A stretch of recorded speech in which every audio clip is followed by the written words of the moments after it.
नमस्कार दोस्तों, स्वागत है आपका स्टडी फॉर सिविल सर्विसेज में। वीडियो को पूरा देखिए। कोई भी आपका फीडबैक है, कोई सजेशन है, तुरंत वीडियो में कमेंट करके जरूर बताइए। अच्छा लगे तो वीडियो लाइक जरूर कर लीजिए और ऐसे वीडियो लगातार फ्री में पाने के लिए चैनल को तुरंत सब्सक्राइब कर लीजिए और बेल आइकन को जरूर टैप कर लीजिए ताकि आगे भी सारे वीडियो आपको मिलते रहे। यूट्यूब में फॉलो करते हैं तो प्लीज ये वाला फ्री टेलीग्राम चैनल जरूर ज्वाइन कर लीजिएगा। सारे नोटिफिकेशन, सारे अपडेट यहीं पे आते हैं, ध्यान रखिएगा। स्टडी फॉर सिविल सर्विसेज का कोई भी पेड ग्रुप अगर आपको ज्वाइन करना है तो सिर्फ 85648056060608975523864455 यही नंबर है हमारे, सिर्फ जहां पे कॉल या व्हाट्सएप कर सकते हैं।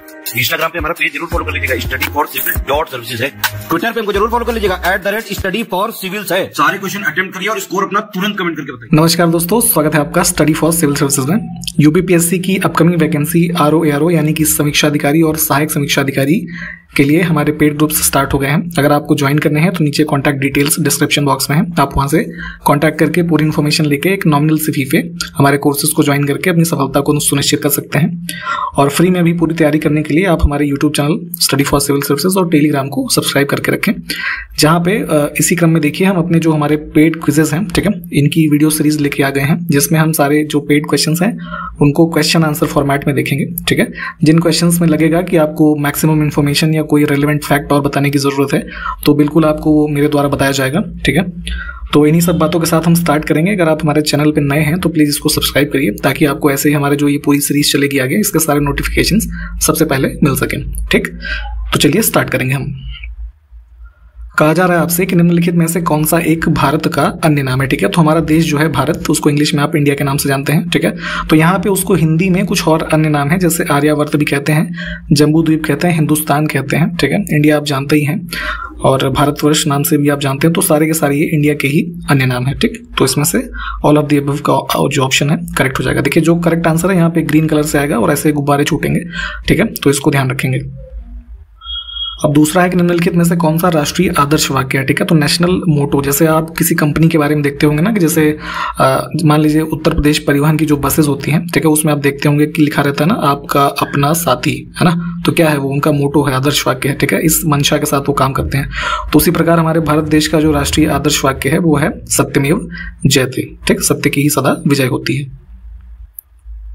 नेक्स्ट है भारत का क्षेत्रफल जो है विश्व के कुल क्षेत्रफल का कितने प्रतिशत है। ठीक है, तो कलेक्टिवली भारत का जब आप क्षेत्रफल पढ़ते हैं तो 32,87,263 वर्ग किलोमीटर के आसपास का ये आप आंकड़ा याद करते हैं। ठीक है, तो ये पूरे विश्व के क्षेत्रफल का कितना है, ये लगभग जो है 2.4% है, यानी कि सी ऑप्शन।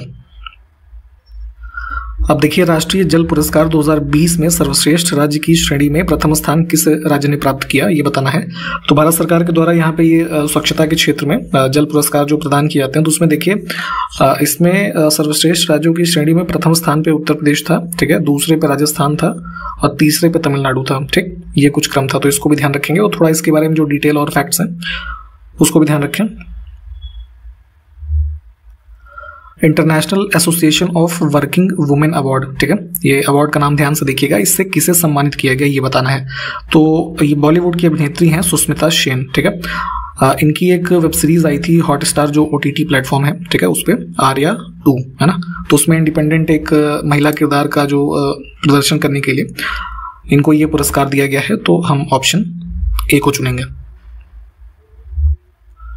हमारी जो स्पेस एजेंसी है इसरो, ठीक है, इंडियन स्पेस रिसर्च ऑर्गेनाइजेशन, तो निम्नलिखित में भी अभी जो है इसरो का नया अध्यक्ष और अंतरिक्ष सचिव किसको नियुक्त किया गया है, इन दिए हुए ऑप्शंस में से ये बताना है। ठीक, तो हाल ही में जो नियुक्ति हुई है इस पद पे, इनका नाम है S सोमनाथ। ठीक है, डी ऑप्शन में देखिए इन्होंने स्थान किसका लिया है, तो इनसे पहले के शिवन जो है ये थे, तो डी ऑप्शन को हम चुनेंगे यहाँ से। भारत का दक्षिणतम बिंदु इंदिरा पॉइंट है जो ग्रेट निकोबार द्वीप में कितने उत्तरी अक्षांश पर स्थित है ये बताना है। ठीक है, तो जैसे आप ये इंडिया का मैप देखते हैं, ठीक है, तो ये मेनलैंड हो गया, इधर क्या है अंडमान निकोबार की टेरिटरी है, तो सबसे जो साउदर्न टिप यहाँ पे है, नीचे देखते हैं आप, ठीक है, ये क्या है निकोबार डिस्ट्रिक्ट जो है अंडमान निकोबार आइलैंड में, तो वहां पे इंदिरा पॉइंट जो है ये पॉइंट सबसे साउदर्न मोस्ट है, जिसका कोऑर्डिनेट आपसे पूछ रहे हैं। तो होता क्या है कि 0 डिग्री पे इक्वेटर है ना आपका, तो उसके ऊपर जब आप बढ़ेंगे तो ये नॉर्दर्न लैटिट्यूड यहाँ से हम काउंट करेंगे। ठीक है, तो यहाँ पे ये 6 डिग्री 45 मिनट के आसपास, ठीक है, सी ऑप्शन जो है ये करेक्ट हो जाएगा, ये इंदिरा पॉइंट का जो है कोऑर्डिनेट है, तो यही पूछा जा रहा था, इसको सी ऑप्शन को चूज करेंगे हम। नेक्स्ट है कि मिनिकॉय व लक्षद्वीप के मध्य कौन सा चैनल स्थित है, ठीक है। तो यहाँ पे जो ऐसे लैटिट्यूड्स हम देखते हैं, ठीक है, जो जैसे 8 डिग्री 9 डिग्री, ठीक है, तो यहाँ पे इनको चैनल्स के माध्यम से ये कुछ जो हमारे आइलैंड्स हैं इनके बीच इस नाम से इनको जाना जाता है। तो मिनिकॉय और लक्षद्वीप आप जो मैप में यहाँ देखते हैं, ठीक है, इधर, ठीक है, तो ये 9 डिग्री चैनल जो है इसके मध्य स्थित है। वहीं जैसे 8 डिग्री के बारे में आप कई बार एग्जाम्स में देखते होंगे, तो वो मालदीव और मिनिकॉय के मध्य है। जैसे लिटिल अंडमान और कार निकोबार जो आइलैंड्स हैं इधर है ना, ये 10 डिग्री इसके बारे में पूछा जाता है, ठीक है। तो ये सब फैक्ट्स इसी से संबंधित हैं। इस पर्टिकुलर क्वेश्चंस में ऑप्शन ए जो है ये करेक्ट है। अब इसमें देखिए कौन सा कथन असत्य है, यानी कि इनकरेक्ट है, फॉल्स है। तो 3 ही है, चौथा तो नन ऑफ द एबव है। तो इंडिया का देखिए सबसे नॉर्दर्न मोस्ट पॉइंट जो है वो इंदिरा कॉलोनी है, ठीक है, ये बिल्कुल ठीक है। पश्चिमी बिंदु गहिर माथा दे रखा, ये गलत है, ठीक है। इसको जो है गुहार मोती कहते हैं, ठीक है, गौर मोता या गुहार मोती, जो गुजरात में स्थित है, ठीक है, इधर वेस्टर्न में साइड में, ठीक। तो ये गलत हो जाएगा। पूर्वी बिंदु इधर जो अरुणाचल प्रदेश में है ये ठीक है। तो बी ऑप्शन को हम चुनेंगे। नेक्स्ट है कि पृथ्वी अपनी धुरी पर घूमती है, ठीक है। तो जो हमारी अर्थ है, ठीक है, तो अपने एक्सिस पे रोटेट करती है, तो इसकी डायरेक्शन क्या होती है, तो ये वेस्ट टू ईस्ट होती है, यानी कि, ठीक है, इस प्रकार से, ठीक। तो कौन सा करेक्ट हो गया, ए ऑप्शन। अब देखिए इसमें फिर से असत्य यानी कि इनकरेक्ट फॉल्स स्टेटमेंट को बताना है। तो गलत इसमें देख लेते हैं हम। बी ऑप्शन हमारा गलत होगा। भारत की राजभाषा देवनागरी है, ये लिखा हुआ है, तो ये गलत है। राजभाषा हिंदी है, देवनागरी जो है ये हमारी लिपि है, ठीक है, राष्ट्रीय लिपि, ठीक। तो इसको चुनेंगे। बाकी के स्टेटमेंट ठीक हैं, इनको आप देख लीजिए। निम्नलिखित में से कौन सी एक अदिश राशि है, ठीक है। तो फिजिक्स में आप अदिश राशि और सदिश राशियों के बारे में पढ़ते हैं, यानी कि स्केलर और वेक्टर क्वांटिटीज। तो अगर देखिए हम बेसिक डिफरेंस समझें तो हमारी जो अदिश राशियां होती हैं, ठीक है, तो जिसमें सिर्फ परिमाण होता है, ठीक है, और वहीं दूसरी तरफ जो सदिश राशियां होती है उसमें परिमाण के साथ साथ दिशा जो है ये भी इंक्लूड होता है, ठीक। तो ये बेसिक सा डिफरेंस है दोनों के बीच में। तो अब यहाँ दिए हुए ऑप्शंस में अगर आप देखेंगे तो ये लीनियर मोमेंटम, एक्सेलरेशन, डिस्प्लेसमेंट है ना, ये सब जो है हमारे सदिश राशियों के उदाहरण है, ठीक है। तो अदिश इसमें से है ही नहीं, तो ये नन ऑफ द एबव को चूज करेंगे, ठीक, डी ऑप्शन। अगर हम अदिश के एग्जाम्पल्स को देखें तो जैसे आपका ये लंबाई हो जाएगा, ठीक है, घनत्व, आयतन, क्षेत्रफल है ना, ये सब जो चीजें हैं अदिश राशियों के उदाहरण है, ठीक। तो ध्यान रखेंगे। समुद्र के भीतर छिपी हुई वस्तु या फिर पनडुब्बी का पता लगाने के लिए किस यंत्र का प्रयोग किया जाता है, ठीक है। तो जैसे स्पेशली जैसे नेवी का एग्जांपल लेके समझिए कि जो नेवल शिप्स होते हैं तो अपने दुश्मन और पनडुब्बियों का पता लगाने के लिए या समुद्र में और कोई वस्तु है उसका पता लगाने के लिए यूज करते हैं सोनार को, ठीक है। सोनार क्या होता है, साउंड नेविगेशन एंड रेंजिंग जो है इसका फुल फॉर्म होता है, ठीक। तो इसमें जो है हमारी जो ये पराश्रव्य तरंगे होती हैं इनको भेजा जाता है और वो कोई वस्तु या पनडुब्बी है उससे परावर्तित होकर जो वापस आती है, तो कुछ इस तरीके से ये सोनार वर्क करता है, तो जिससे हम उस ऑब्जेक्ट का पता लगा सकते हैं, ठीक। तो सोनार इसमें करेक्ट आंसर हो जाएगा।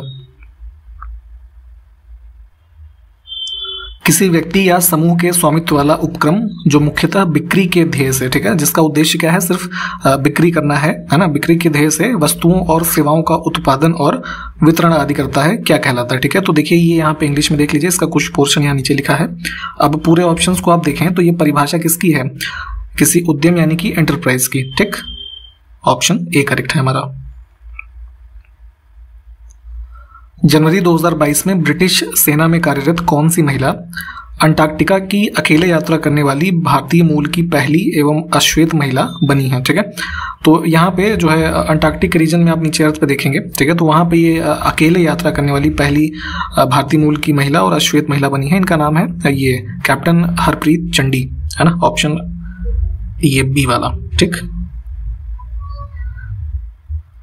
हाल ही में किस विश्वविद्यालय के सहायक प्रोफेसर सुबोध जी और शोध विद्वान विद्या ललन, ठीक है, ये देखिए दो लोग हैं, तो इन्होंने मिलकर के 5G माइक्रोवेव अवशोषक विकसित किए हैं, ठीक है। तो माइक्रोवेव एब्जॉर्बर्स ये है ना, 5G माइक्रोवेव एब्जॉर्बर्स, तो इनको विकसित किया है ये केरला यूनिवर्सिटी के ये प्रोफेसर्स हैं, ठीक है। ऑप्शन हम बी को चूज करेंगे। देखिए होता क्या है इसका यूज, जो ये होती है ना इलेक्ट्रोमैग्नेटिक हमारी रेडिएशंस, ठीक है, तो उनको एब्जॉर्व करने के लिए इसको एज अ प्रोटेक्टिव कह लीजिए सब्सटेंस के रूप में हम इन एब्जॉर्बर्स को यूज कर सकते हैं, ठीक। थोड़ा डिटेल में इसको पढ़ लीजिएगा, इंपॉर्टेंट है ये।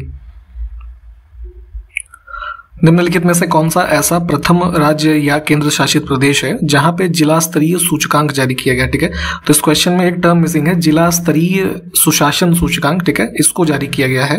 तो ये हमारा जो यूनियन टेरिटरी है जम्मू कश्मीर, ठीक है, यहाँ पे शुरू किया गया है, तो ध्यान रखेंगे बी ऑप्शन।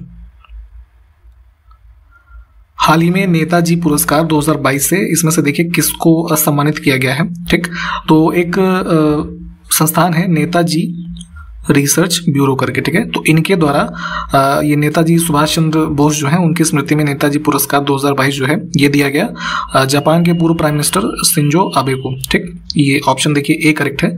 एक दो फैक्ट और इससे संबंधित कि शिंजो आबे को ही जो है वर्ष 2021 में भारत सरकार की तरफ से पद्म विभूषण भी दिया गया था, और अभी कुछ महीनों पूर्व जो है एक पब्लिक रैली के दौरान, ठीक है, जो है ये भाषण दे रहे थे तो इनकी गोली मार करके हत्या कर दी गई है, ठीक है, शिंजो आबे जी की। ठीक, तो इस इवेंट को भी ध्यान रखेंगे, इंपॉर्टेंट है।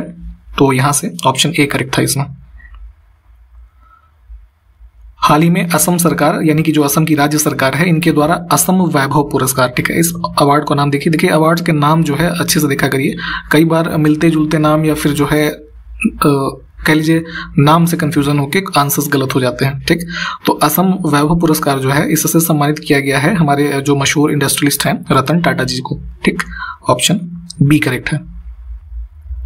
हाल ही में पाकिस्तान का जो सुप्रीम कोर्ट है तो उसकी पहली महिला जज जो है किसे नियुक्त किया गया है? तो कोई भी ऐसा इवेंट जो विश्व में पहली बार हो रहा है और स्पेशली उस पद पे महिला जो है संबंधित है उस पद से या उस इवेंट से, तो ये सब करंट अफेयर्स के काफी हॉट टॉपिक्स होते हैं जो जरूर पूछे जाते हैं आपसे। तो पहली महिला जज जो है इनका नाम है आयशा मलिक। अच्छा, क्या कोई बता सकता है कि जो इंडियन सुप्रीम कोर्ट है उसकी पहली महिला जज कौन थी? कॉमेंट करके जरा बताइए। तो सरकार की आय और कर राजस्व के द्वारा उसके व्यय का पूरा न हो पाना क्या कहलाता है? ठीक है, तो गवर्नमेंट के जो अर्निंग के सोर्सेज हैं क्या है, जो इनकम और टैक्स से जो रेवेन्यूज होते हैं उससे वो अपने एक्सपेंडिचर्स को पूरा करता है। तो जब इनकम और आपका टैक्स रेवेन्यू इतना नहीं है कि आप अपने एक्सपेंडिचर्स को पूरे कर पाए तो इसको बोला जाता है बजटरी डेफिसिट यानी कि बजट घाटा। ठीक, संयुक्त राष्ट्र यानी कि यूनाइटेड नेशंस के द्वारा 1983 में विश्व की पर्यावरण समस्याओं के अध्ययन के लिए इनमें से कौन सा आयोग जो है नियुक्त किया गया था? तो काफी इंपॉर्टेंट ये कमीशन है ब्रंटलैंड कमीशन। ठीक है, इनको अपॉइंट किया गया था, ऑप्शन बी। ठीक है, इनकी फर्दर जो रिकमेंडेशंस थी और रिपोर्ट्स थी इसके बारे में जरूर आप पढ़िएगा अपने नोट्स में से। निम्नलिखित में से जल बहाव की दर मापने की इकाई जो है कौन सी है? ठीक है, measurement of the rate of water flow. ठीक है, तो ये होता है क्यूसेक, है ना, इसको क्यूबिक फीट पर सेकंड जो है ये भी संदर्भित करते हैं। तो कौन सा करेक्ट हो गया? Option B. निम्नलिखित में से कौन सा कथन असत्य है? ठीक है, फिर से इनकरेक्ट स्टेटमेंट देखना है। तो भारत के संबंध में 4 स्टेटमेंट हैं, देखिए गलत इसमें ऑप्शन बी है। भारत में अनुसूचित जाति जनसंख्या जो है उसका प्रतिशत 17.6 दिया है, ये गलत है। इसका जो कुल प्रतिशत है 2011 का जो सेंसस है उसके अनुसार 16.6%। ठीक, तो ये वाला गलत हो जाएगा, बाकी के स्टेटमेंट ठीक है, इनको पढ़ करके आप देख लीजिए एक बार। सर्वप्रथम किस वेद में इतिहास शब्द का उल्लेख मिलता है? ठीक है, जो आप आज की डेट में हिस्ट्री पढ़ते हैं इतिहास, ठीक है, तो इसका सबसे प्रथम जो उल्लेख है अथर्ववेद यानी कि जो हमारे 4 वेदों में से सबसे नवीनतम माना जाता है इसमें है। ठीक है, सी ऑप्शन करेक्ट होगा। कौटिल्य ने जो है इतिहास के संदर्भ में कहा है कि राजा को प्रतिदिन कुछ समय इतिहास जो है श्रवण में लगाना चाहिए। ठीक है, तो ये सब कुछ संबंधित फैक्ट्स हैं इतिहास के, और इतिहास को ही जो है कह लीजिए अथर्ववेद का उपवेद कहा जाता है। ठीक है, तो ये संबंधित थे इससे, ऑप्शन सी है ना। देखिए अभी हमने जो आपको बताया उस क्वेश्चन का यहाँ पे मेंशन है। ठीक है, तो ये स्टेटमेंट किसका है? कौटिल्य का। ठीक,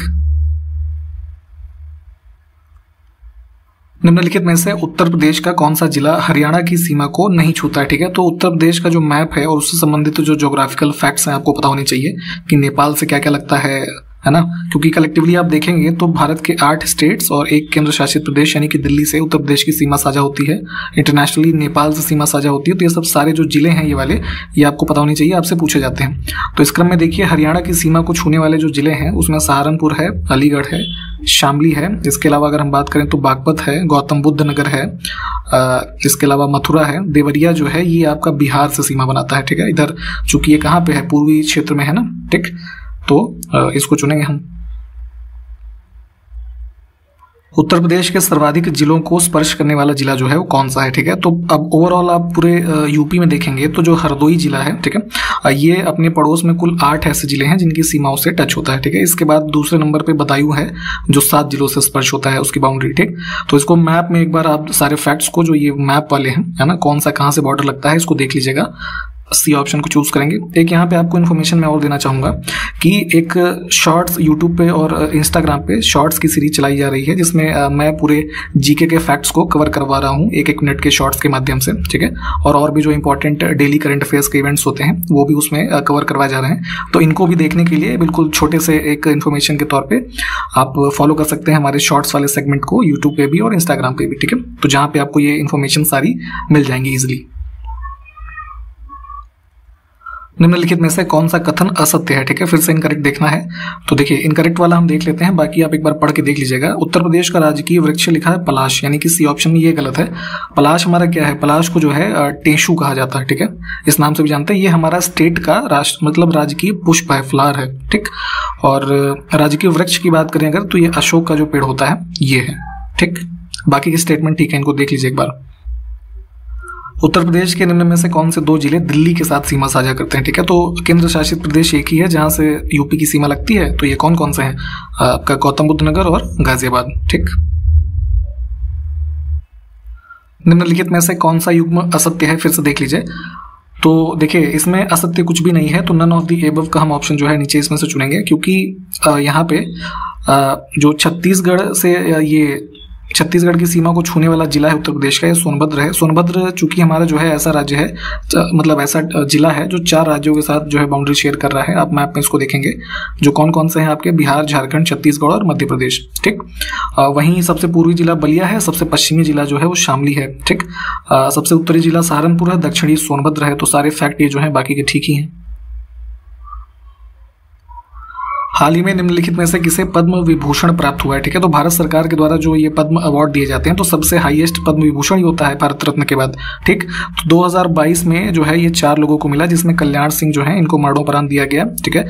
इसमें जनरल बिपिन रावत जो सीडीएस थे भारत के पहले, उनको भी मरणोपरांत दिया गया।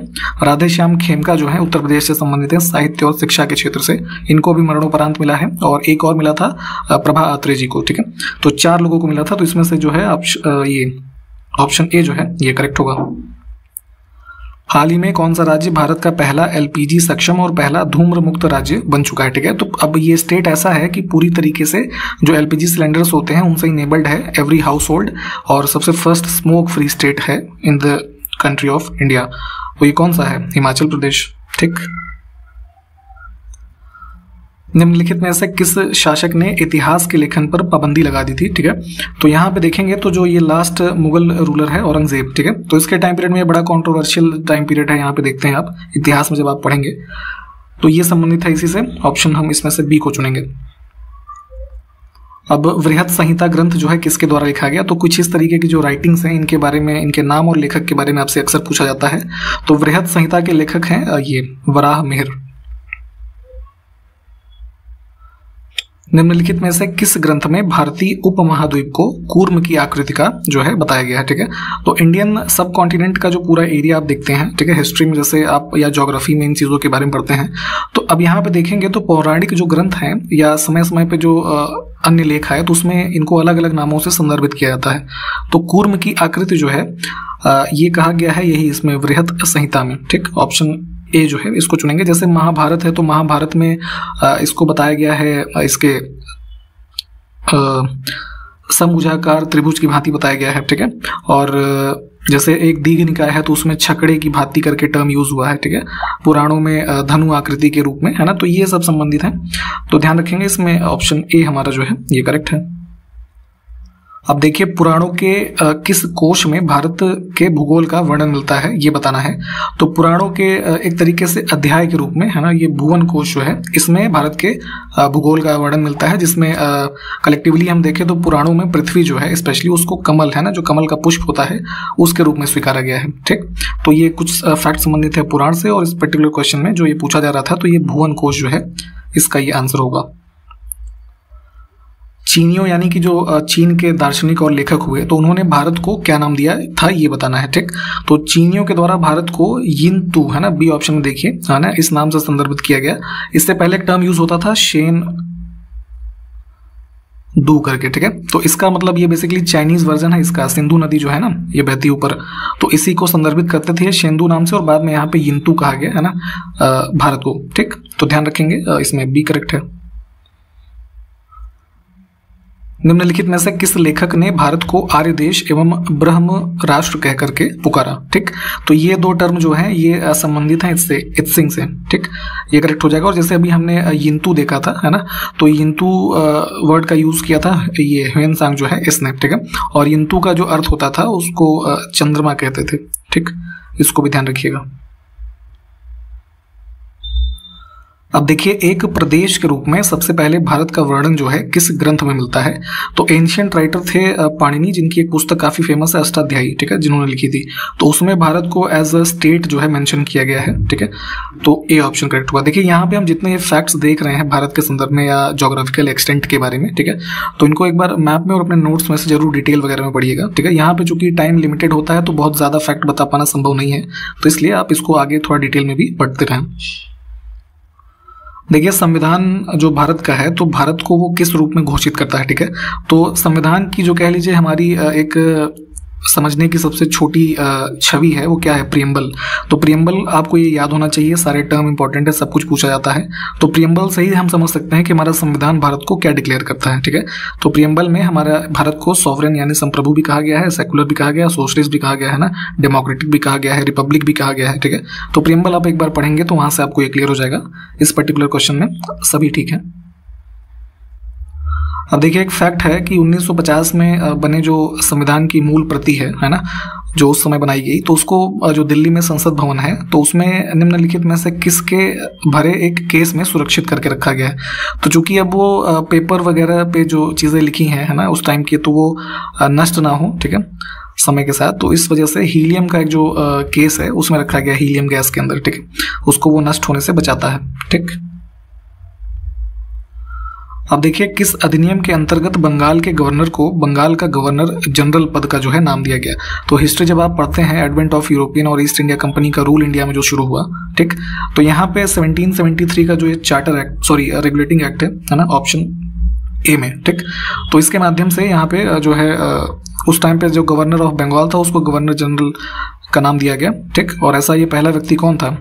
वॉरेन हेस्टिंग्स, है ना। तो हिस्ट्री वगैरह में थोड़ा डिटेल में इसको पढ़िए आप। अब 1773 के ही रेगुलेटिंग एक्ट के अंतर्गत कलकत्ता में सुप्रीम कोर्ट की स्थापना उस टाइम पे की गई, तो वर्ष बताना है। ठीक है, तो ये सेटअप किया गया था 74 में, है ना, बी ऑप्शन करेक्ट हो जाएगा, 1774। इसमें उस टाइम पे जो यहाँ पे सुप्रीम कोर्ट स्थापित किया गया, उसमें एक मुख्य न्यायाधीश, है ना, और 3 जो अन्य न्यायाधीश थे वो थे। और जो पहले इसमें पूछा जाता है, कई बार एग्जाम्स में पहले पूछा गया है कि पहले मुख्य न्यायाधीश कौन हुए सुप्रीम कोर्ट के, तो उनका नाम था सर, है ना, एलिजा इम्पे। इसमें से किस एक्ट के अंतर्गत राजनीतिक मामलों के प्रबंधन के लिए बोर्ड ऑफ कंट्रोल नामक एक निकाय बनाया गया? ठीक है, तो ईस्ट इंडिया कंपनी का जो रूल स्टार्ट हुआ यहाँ से आप देखते हैं। ठीक है, तो उसमें जो कंपनी के वाणिज्यिक और राजनीतिक कार्य थे उनके माध्यम से 1784 का जो पिट्स इंडिया एक्ट है, इसके माध्यम से उन दोनों कार्यों में अंतर स्पष्ट किया गया। तो इसमें जो कोर्ट ऑफ डायरेक्टर्स का एक जो समूह बना, उसमें उनको काम दिया गया वाणिज्यिक मुद्दों का प्रबंधन करने के लिए, और जो राजनीतिक मामले थे, है ना, इनके लिए बोर्ड ऑफ कंट्रोल जो है ऐसा एक निकाय बनाया गया। ठीक, तो बी करेक्ट है। इन सब एक्ट्स को जो भी यहाँ पे लिखे हैं डिटेल में आपको पता होनी चाहिए। निम्नलिखित में से कौन सा उत्तर प्रदेश का सर्वाधिक क्षेत्रफल वाला जिला है? ठीक है, तो यहाँ पे सबसे बड़ा जो टेरिटरी है उत्तर प्रदेश में डिस्ट्रिक्ट वाइज, है ना, ये है लखीमपुर खीरी का। चलिए, आज के वीडियो का अंतिम प्रश्न देख लेते हैं कि निम्नलिखित में से उत्तर प्रदेश का कौन सा जिला मध्य प्रदेश के साथ अपनी सीमा साझा नहीं करता है? ठीक है, तो सबसे ज्यादा जो जिले हैं वो मध्य प्रदेश की सीमा से ही लगते हैं उत्तर प्रदेश के, जिनकी संख्या है कुल 11। तो इसमें देखिए, मिर्जापुर है, इटावा है, आगरा है ना, इसके अलावा सोनभद्र, जालौन, झांसी, ललितपुर, महोबा, बांदा, चित्रकूट, है ना, इलाहाबाद यानी कि प्रयागराज, रामपुर इसमें नहीं है। ठीक, तो इसी के साथ यहाँ पे इस वीडियो को हम समाप्त करेंगे। सारे क्वेश्चंस को आप प्लीज देख लीजिए, जो क्वेश्चंस मैंने पूछे होंगे उनको कमेंट के माध्यम से हमको बताइएगा, ताकि हम आगे और आपके लिए बेहतर करते रहें। और सब्सक्राइब करें हमारे चैनल को। इन्हीं सब बातों के साथ समाप्त करते हैं। धन्यवाद, जय हिंद।